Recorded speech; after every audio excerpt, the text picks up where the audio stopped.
Welcome to Afternoon Light, the podcast of the Robert Menzies Institute, hosted by Georgina Downer.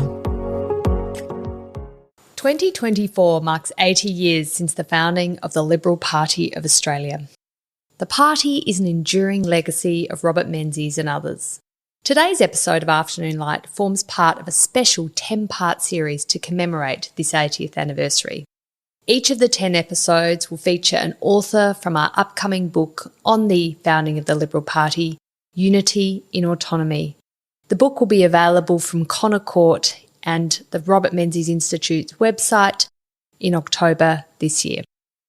Upon his retirement in 1966, Robert Menzies said the successful relationship the Liberal Party had with the Country Party was one of the two political achievements that gave him the greatest pride.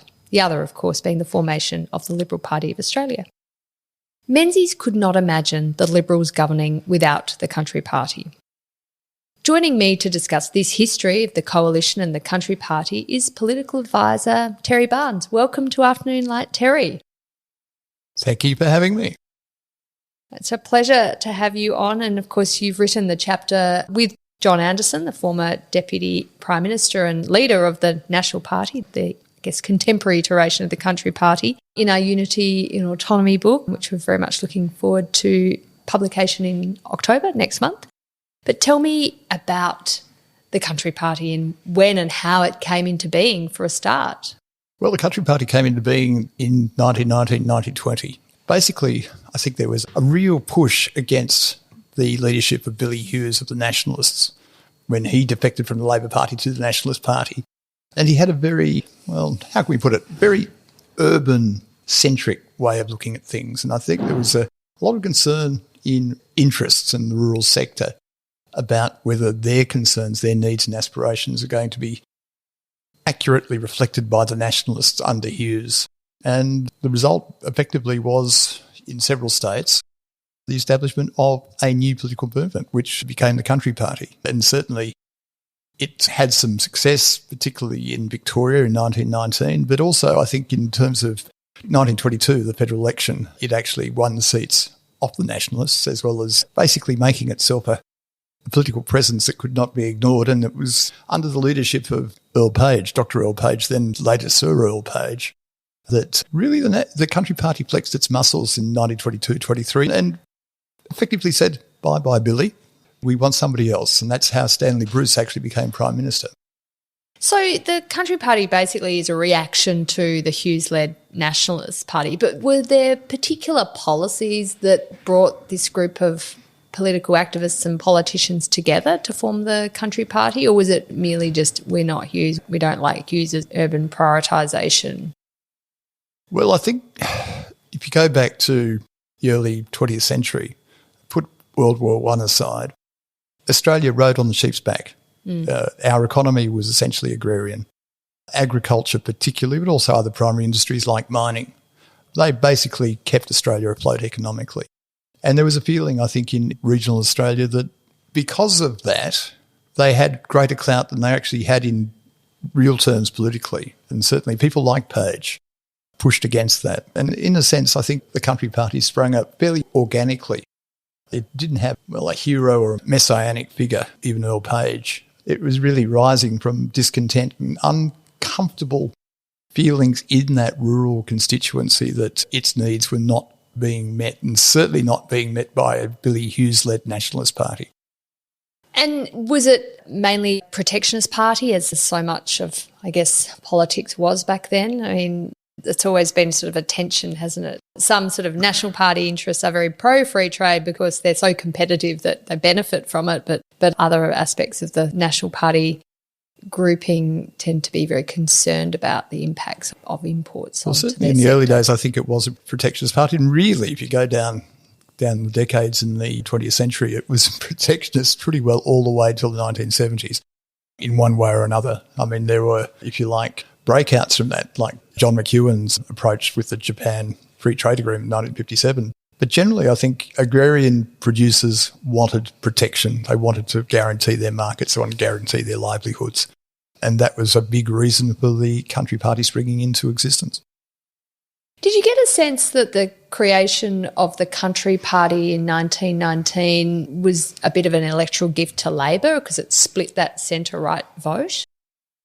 Well, it was, because in 1919 there was no preferential voting. It was first past the post. I mean, I think preferential came in for the 1922 federal election. That was the first time it was used.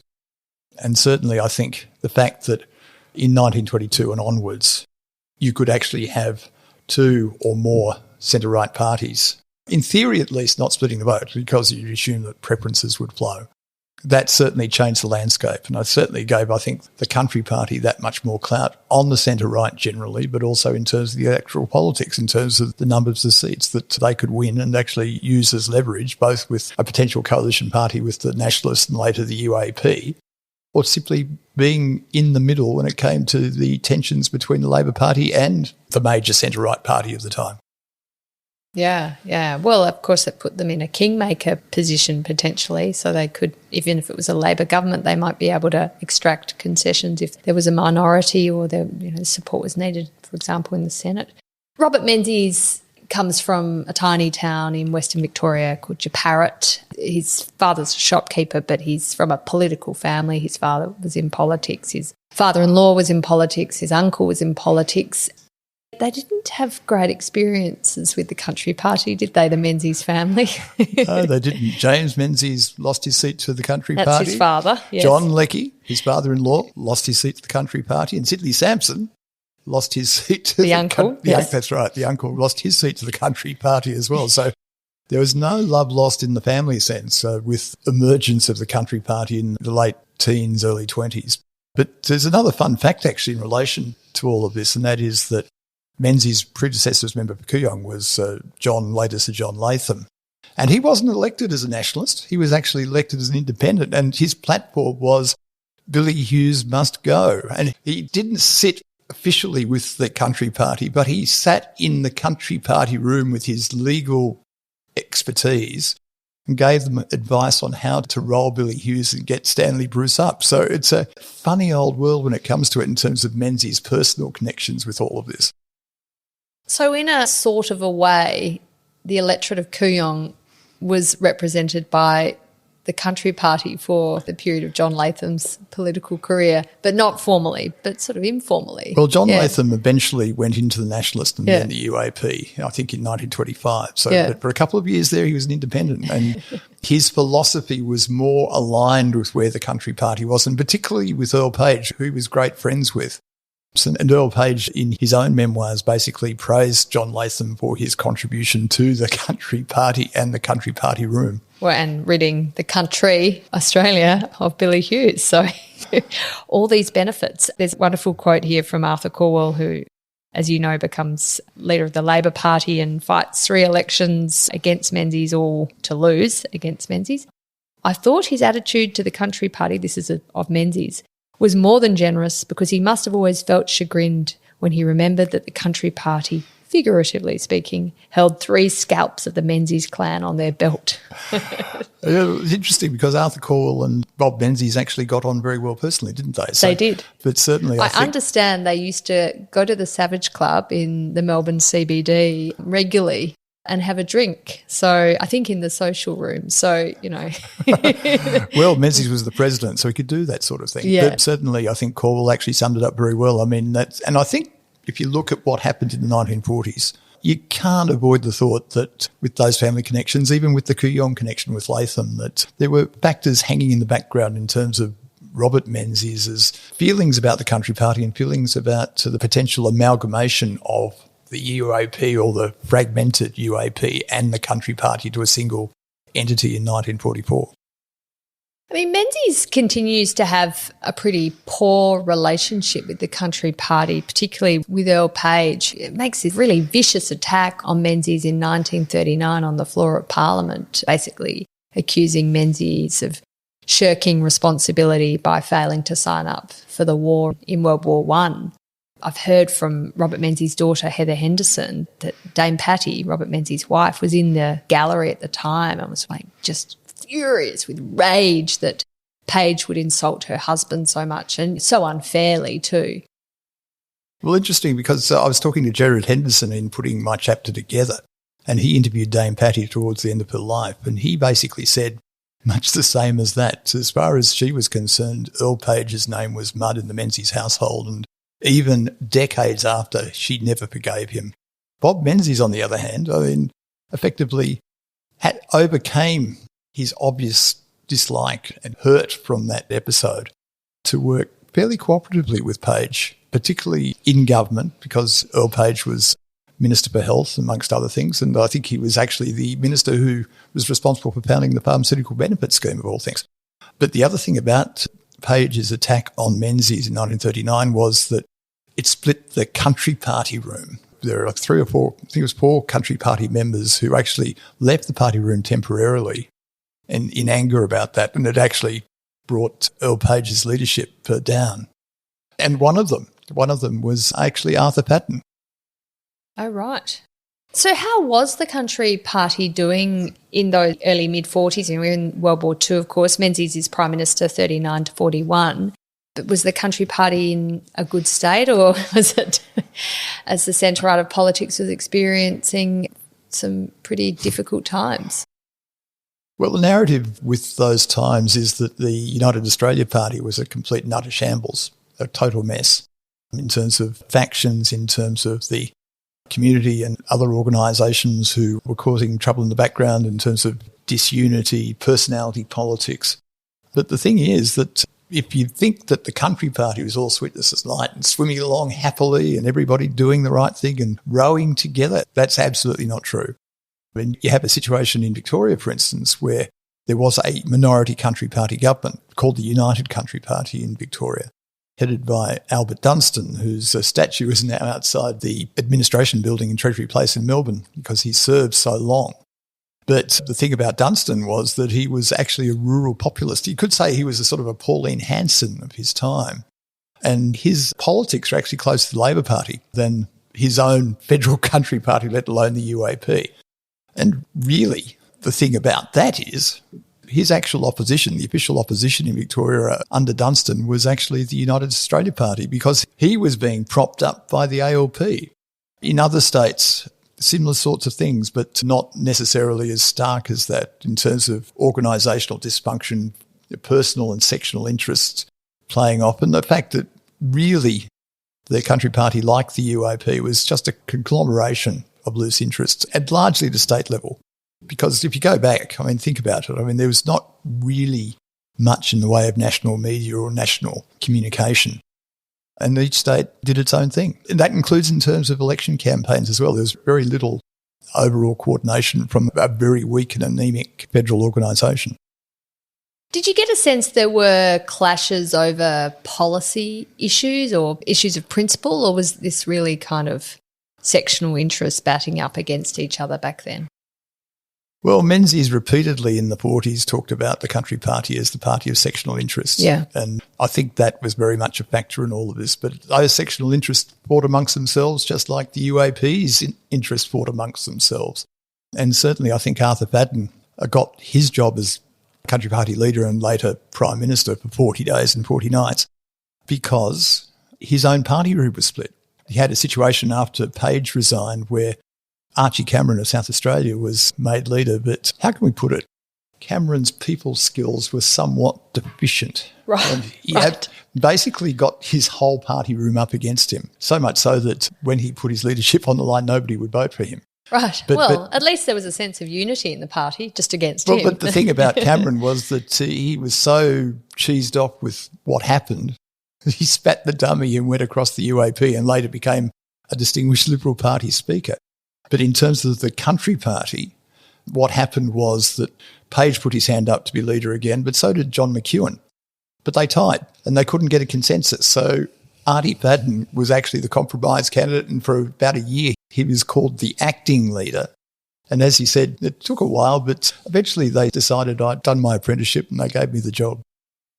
Wow. Well, yeah, like a Stephen Bradbury of politics. Quite incredible. Well, he was. But he became leader, from 1940 to 1958. So he did quite well as a Stephen Bradbury of Country Party politics. But, of course, Henry Bolte in Victoria, much the same. He came through because his party room was divided and he was the compromise candidate.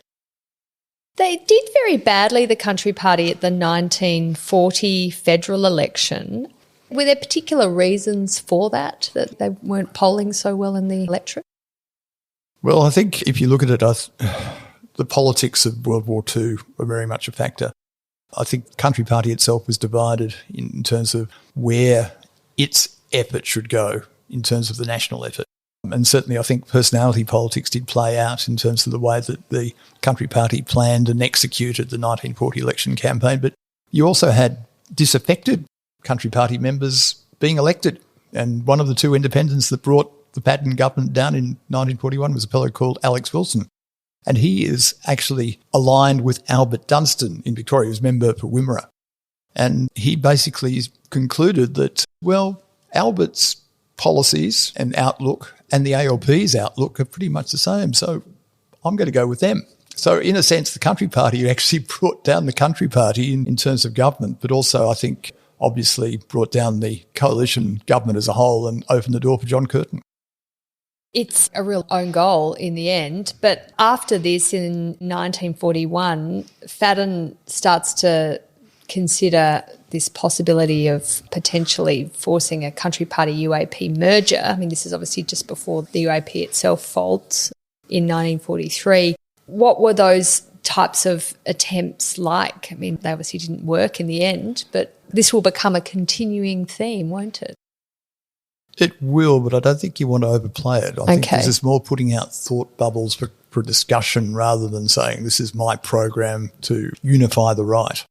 I think Fadden was concerned about disunity in his own party as well as disunity in the UAP. And, of course, remember in early 1941 he was acting Prime Minister and trying to put a lid on all of this while Menzies was on his mission to Britain and the Middle East. So he was trying to cope with all of that.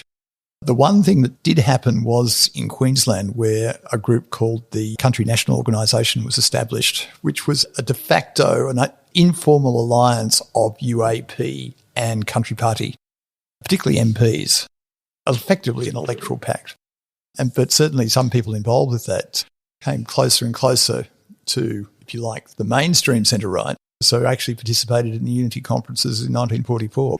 But in terms of Fadden putting it out there, if you look at his memoirs, which are actually quite rollicking, I really enjoyed reading them, he, I think, effectively was raising it as a possibility. He wasn't saying, this is really what we want to do, this is absolutely essential. It's do we want to talk about this type of question? And quite a few people did on both the UAP side and the Country Party side. However, nothing happened. Of course, I think events overtook them, particularly in 1941. But certainly in the run-up to the 1943 federal election, there was talk about it.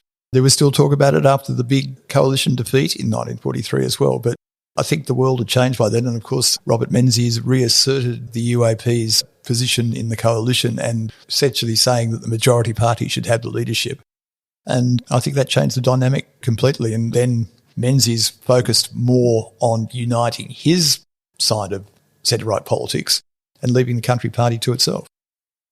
Menzies, of course, wouldn't have been a fan of any talks of merging the Country Party and the UAP. I mean, he was furious at the fact that the UAP had allowed themselves to be led by a Country Party leader in Fadden. So he says, I mean, quite a kind of excoriating quote here, "Nothing will destroy us more completely than our continued subservience to the country, which is of necessity sectional. It is one thing to have an alliance with the Country Party, it is another to be annexed by it. The UAP signed its own death warrant when it agreed to serve under a Country Party leader." Well, that's right, and that was part of the memorandum that he wrote in the 1943 election that Troy Bramster dug up and included in his biography. And if you look at that memo, it's not a hard blueprint, but it's a general mud map in terms of what evolved into the Liberal Party in the following year. But that sense that the Country Party was dominating things, that Arthur Fadden was dominating things, that effectively the UAP party room was quite content to go along with Artie Fadden, probably because he was such a nice bloke. The thing about Fadden was everybody loved him. He was affable, he was easygoing. He was probably in many ways what Menzies wasn't in terms of personality. And Billy Hughes, as the then leader of the UAP, was a spent force. I mean, he wanted a quiet life. He didn't want to actually rock the boat. And ironically, and this is one of the reasons that Menzies was so upset and set up his National Service Group and as a policy ginger group in 1943, was dissatisfaction with Hughes and the fact that there was no separate UAP party room meeting while Hughes was leader. So it was always joint meetings with the country party. So they actually talk about their own concerns. They can only talk about shared concerns. And that was something that really irritated Menzies and I think helped shape his mind in planning what he planned and delivered in 1944. For the unity conferences in Canberra and Albury in 1944, were there any country party people invited or country party groups or aligned groups, I should say, invited? Well, according to Batten, invitations were put out, but they weren't taken up. Right. But effectively, you have to assume, even if there were no observers there, that the phone lines were running hot and people knew what was going on and having their two bobs worth one way or another. But if you go back to Batten's memoirs, he's quite laconic about it, which is basically, we wanted the Liberals or the UOP to sort themselves out and we just stood aside. Yes, they did put out feelers to us, but no, we just let them do their own thing. And that was because they really were committed to the pure country representation piece, or was it for philosophical reasons or personality? I think it was a bit of all three, actually.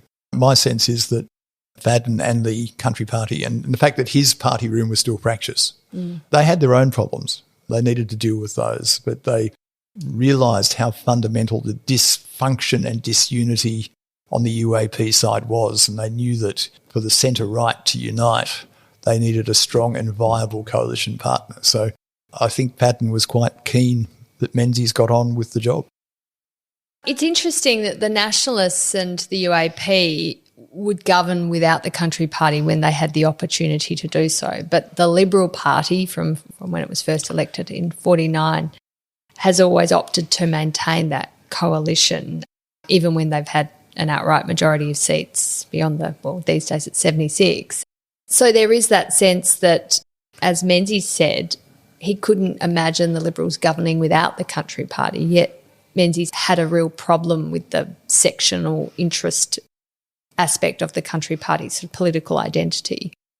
Well, I think that's right. And certainly in his retirement press conference in 1966, he really stressed the importance of having the country party in. He basically said there is no way I could ever imagine not going with the country party even if I could. And certainly that was followed by Harold Holt later that year. It was followed by Malcolm Fraser in 75 and 77 and certainly followed by John Howard in 1996.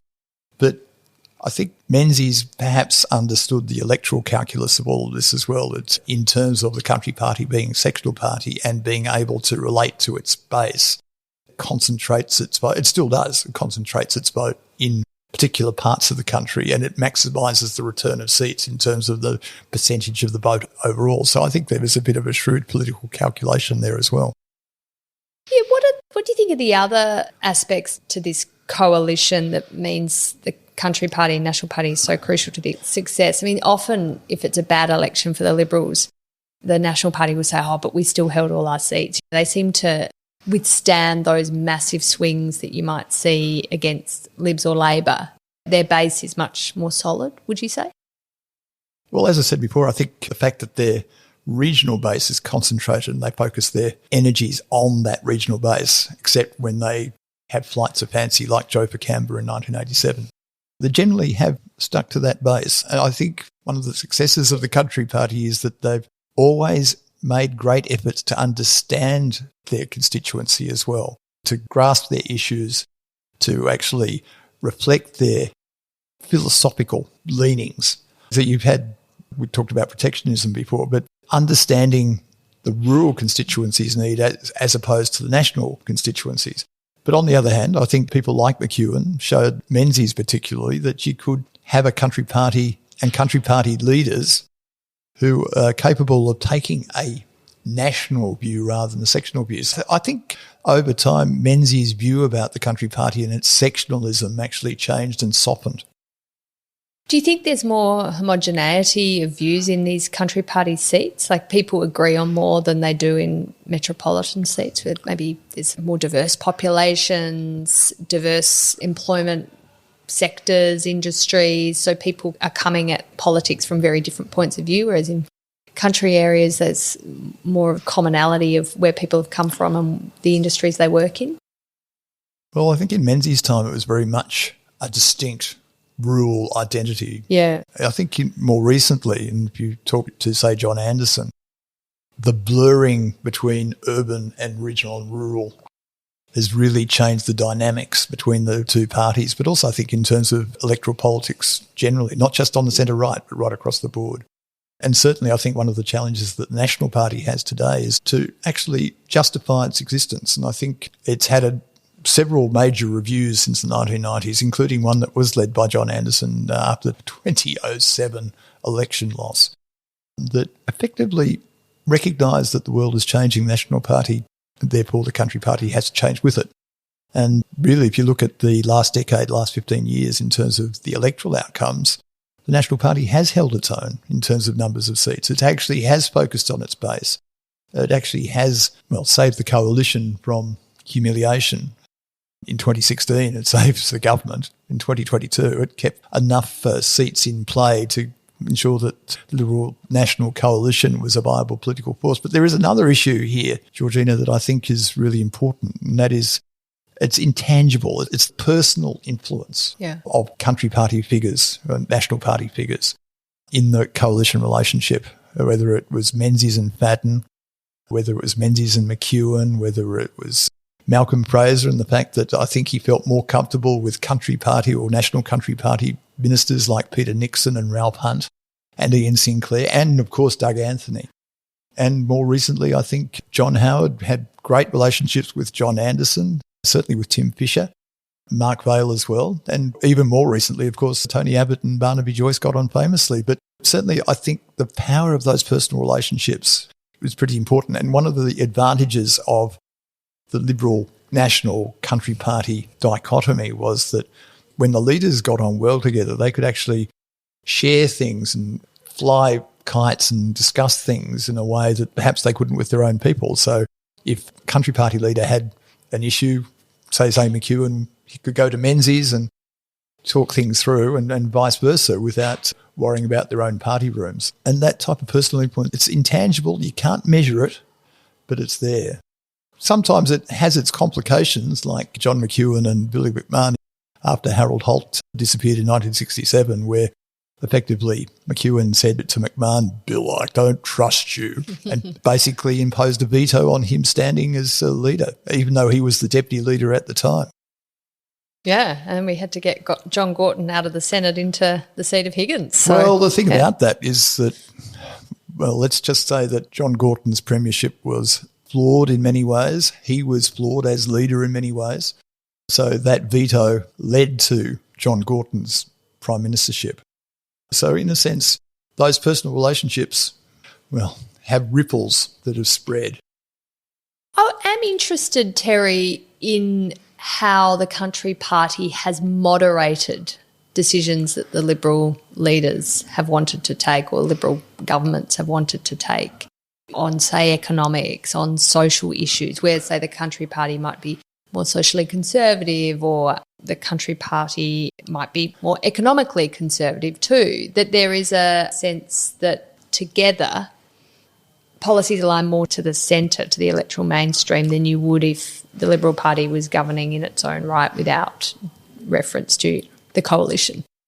I think it's a fair comment. I think the Country Party and the National Party have tempered some of the enthusiasms both on the left and the right of the Liberal Party, particularly in terms of, economic liberalism. Though to its great credit in the 1980s, the National Party leadership worked with John Howard in terms of, cooperating with the Hawke government's opening up of the economy, because John Howard knew that was the right thing to do, and I think Ian Sinclair, particularly when he was leader, understood that very well. But on the social side, I think the small c conservatism that the Country Party, National Party have traditionally had has tempered some of the wider enthusiasms, and we could talk about the social liberals like Malcolm Turnbull in terms of what they were able to achieve was probably limited or at least constrained in terms of going too far off to the social left. But certainly I think it's also when particularly the Liberals in opposition, have wanted to go perhaps further to the right. The Nats have been able to bring them back into the centre. I mean, it's not an absolute sort of declaration of how it is, but certainly I think that creative tension between the two parties has led to a more centrist, more electorally appealing combination. It must be a tension, though, when you're fighting an election campaign. You've got, say, Country Party or National Party MPs in, say, Queensland or Northern New South Wales, whose voices are televised or broadcast around the country. How do those voices translate to inner metropolitan Melbourne seats, for example, where Liberal candidates are trying to fight there? If you're part of the coalition, part of the same broader team, your policy positions can be quite, I guess, counterproductive to each other. That's true, but as Menzies pointed out, one of the great successes of his relationship with the Country Party was that they often came together despite creative tensions, despite tensions over three-cornered seat contests, for instance, to come up with policies that largely aligned with each other. So that was always something that he was proud of. And I think that's something that's continued on the whole ever since 1966. But I think you've also got to bear in mind that in terms of national campaigns, the focus is invariably on the national coalition leader, whether it be the Prime Minister or the Leader of the Opposition. Whereas the Country Party, the National Party leaders tend to do what they colloquially call the Wombat Trail and go out into the bush and do the regional media, do the regional meets and greets, and do it very well. But effectively, they're dealing with their constituency. And we go back to what we were saying before about they're focusing on their base. But in terms of the national profile, they're seen as part of the team. That's why we see the leader of the National Party at Liberal Party election policy launches. And when you look at the other side of it as well, the Liberal leader turning up at national policy launches. But certainly the fact that there is relative harmony, and has been for a long time, except with a few exceptions, I think is one of Menzies and Martha Patton's great legacies. They have an incredible political partnership, Fadden being, I think, the longest-serving treasurer until Peter Costello, which is quite an achievement. Another amazing partnership Menzies had was, of course, with Blackjack John McEwen. And you say he was quite a protectionist, true to his sort of, I guess, Country Party roots. But what he was able to achieve on the commerce agreement with Japan, which was signed in 1957, was incredible. I mean, a legacy we still feel to this day. And it's interesting that Menzies, while he agreed with it, the move to the agreement, he really left John McEwen to wage that political battle. And there were thousands upon thousands of union members marching through the streets of Sydney and Melbourne protesting against this agreement for all sorts of reasons, but, basically rank protectionist reasons and racist reasons. And, John McEwen put his political career on the line for a trade agreement, for an agreement that was going to open up trade. It was not completely free trade, but it was certainly opening up trade. Perhaps quite a departure from his traditional position. Well, I think it was, but I think it would have been very difficult for the so-called Pig Iron Bob to have led that. But John McEwen, I think, had the foresight to realise that just can't stay in the past in relation to dealing with a former bitter enemy in Japan. And don't forget, in the mid-1950s, veterans of World War II were still relatively young men, and there are obviously many veterans and their families who were absolutely affected by what happened in Singapore in 1942 and with prisoners of war after that. So that was all still out there and still very raw, very fresh. So I think in that sense, for John McEwen to push that, with Menzies' great support, was very, very important, not just to the country, but to the Liberal Country Party relationship. But it's interesting, going back to Arthur Patton, though, that it's clear if you read Measure of the Years and Arthur Patton's memoirs that... And A Measure of the Years is one of Robert Menzies' two memoirs, I should just add, for those who are not familiar with it. Indeed it is. But the thing about it is that it's clear from their character sketches of each other, they weren't great mates. Two completely different people. One of the things that Patton emphatically wrote was that if you asked me about the greatest figure in public life in my time, it was John Curtin. No ifs, no buts. Not Menzies, but Curtin. Whereas Menzies wrote of Patton, couple of years afterwards in the measure of the years that, well, he's a good bloke, but not a great political strategist. But the thing was, that yin and yang that they had for so many years actually helped the coalition work, because Fadden's personality and the fact that maybe you could say that Menzies didn't suffer fools that gladly, and maybe many MPs on both the Liberal and Country Party benches might have been a bit reluctant to go to the Prime Minister or to the leader, but they were happy to go to Fadden. So Fadden was a de facto conduit to Menzies for many of the colleagues. And I think that was something that, well, helped put a lid on simmering tensions, but it also gave Menzies, I think, absolutely invaluable leadership tool. Yes, Fadden sort of acted as a foil, I guess, for, that's right. for Menzies. But I think, how can I put it, that Fadden perhaps understood the common man in terms of particularly regional men and women better than Menzies did, notwithstanding Menzies coming from the country. And certainly I think that yin and yang factor, and the fact that they weren't necessarily personal intimates, they could work together as colleagues but still have that distance, actually it worked to both their personal benefit and to their coalition's benefit. Why did the Country Party change its name? I've always wondered that. I'm sure I can quickly Google it, but I've got you here. Well, in the 70s, they went halfway. They called themselves the National Country Party, but there was a feeling that they were being seen as too sectional. And Doug Anthony, as the leader at the time, was very keen to actually put that national in the name. And, of course, if you go back to Queensland under Joh Bjelke-Petersen, it was in his time that they changed the name there from Country to National Party. So eventually at a federal level, they evolved in that direction, became the National Party, and now it's just capital T, capital N, the Nationals. But was there something about claiming that national branding that attracted them to the name? Because it doesn't really speak to rural interests at all. I mean, we could have instinctively think of it as a rural party because of what it does, but I mean, Country Party is a bit more evocative. National Party. Yeah, in terms of the Country Party, yes, I think in terms of putting that national label in there, I think it reflects the aspirations to go more broadly than that traditional constituency that did emerge in the 1970s and came into the 1980s, and I think was a big factor with Joh for Canberra.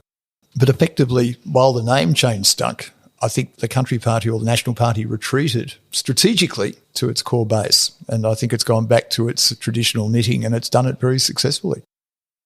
We've talked a little bit about attempts over the years to amalgamate the party, the Country Party, National Party, with the Liberal Party. How serious and how close have the two parties got to doing this? And I should note, of course, it has happened actually in the state of Queensland. Well, it's also unhappened in South Australia with the abolition of the Liberal Country League, late 60s, early 70s. But certainly at a federal level, it's been mooted. Liberal Party figures, including Bill Snedden, put it forward in the 1970s, but they were basically thought bubbles. They weren't serious. On the Country Party or national side, certainly there was a major review done by Peter Nixon after the 1990 election where he actually put it very firmly on the table, but it was very publicly opposed by senior National Party figures, including Ian Sinclair, and it went nowhere. In 2010, the Anderson Review put amalgamation on the table with other options in terms of reform, but the National Party executive did not go with it. They rather do internal reform and restructuring and reorganising and to make themselves a better, more fit-for-purpose organisation. And I think they've done that with reasonable success. But in Queensland, from 2008, the LNP is still a work in progress. I mean, it reminds me of what Zhou Enlai said about the French Revolution. I mean, it's too early to tell in terms of whether it's a success or not. But certainly I think if you like, the former National Party elements of it, in terms of if you look at the electoral performance since the amalgamation, clearly there is a Liberal and a National Party empire or constituency or base, call it what you will, and they're sticking to that. And if you look at where federal LNP MPs sit in Canberra, they choose between Liberal and National Party room. So, but certainly, look, I don't think amalgamation's an issue. There was nothing said about possible amalgamations after the 2022 election defeat. I think that's because both sides have realised things work relatively well as they are as long as they talk to each other.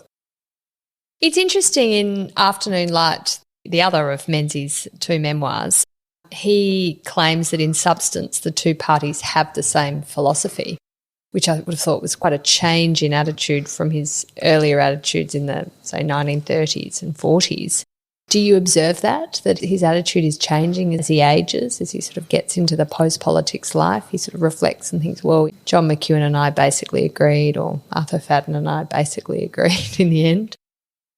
As long as Earl Page didn't come into it, I think that's probably true. Indeed. Yes, I think he did mellow, and I think he realised, as I think I said before, that as his coalition parties, the Country Party, were open to the national rather than to regional sectoral interests in a way that perhaps in the 30s and 40s he didn't give them credit for. But I still feel that his family history with the Country Party did colour his opinions about his coalition partners all the way through. But certainly I think his views of them did change, did evolve, did soften. It's interesting, in a podcast I did with Scott Morrison, he had almost the same view as Menzies, that he and his deputy, Michael McCormack, obviously leader of the National Party, he thought they agreed almost on everything, and that people in Michael McCormack's seat and people in Scott Morrison's seat had pretty much the same views despite living in very, very different parts of New South Wales. So it's not an uncommon view for a Liberal Party leader to have, evidently. I thought you have uncovered quite an interesting anecdote and I guess a sliding doors moment for Robert Menzies and how he might have actually left politics but for a Country Party leader. So before we end the podcast, I thought maybe I'd get you to retell that story. Well, some say it's absolutely true. Anne Henderson, for instance, would. But others, and I'm one of them, think it's apocryphal, partly because there's just no paper evidence of it. But certainly after the 1943 election, when the coalition suffered a big defeat, and clearly coalition MPs, both sides, Country Party and Liberal Party or UAP, were demoralised, I wouldn't have been surprised if Robert Menzies was thinking about the future and thinking about his own personal future. And given his love of the law and love of being in Victoria and love of particularly the Victorian bar, always was there. But it just so happened that the Chief Justice of Victoria retired just around the time of the 1943 election. And it is possible that Menzies did put his name forward just to have his hat in the ring in terms of being a possible successor. In the end, distinguished jurist called Sir Edmund Herring, who was also a Lieutenant General in the AIF, was selected. But the point about all of this is that the government which appointed Herring, and we don't know for sure, but possibly rejected Menzies, was the Country Party government of Albert Dunstan, who personally absolutely detested Menzies, and that detestation was mutual. But certainly if that view of Menzies on Dunstan's part actually coloured any decision about who was the Chief Justice of Victoria, the bottom line is that Dunstan did, well, the centre-right of Australian politics a great favour, and he certainly did the now Liberal Party a great favour because he kept Bob Menzies in federal politics and able and free in 1944 to pursue his unity campaign. Well, whether it's true or not, it's a good story, and no doubt he's turning in his grave having thought that he did Menzies a favour, if it is true. Terry Barnes, it's been an absolute pleasure having you on Afternoon Light, and great that you contributed with John Anderson this chapter to unity and autonomy. Thank you so much for coming on the podcast. Pleasure, Georgina. That's it for this week's episode of Afternoon Light, the podcast of the Robert Menzies Institute. Please make sure to subscribe and catch up on our latest online content on our website or on Twitter, LinkedIn or Facebook.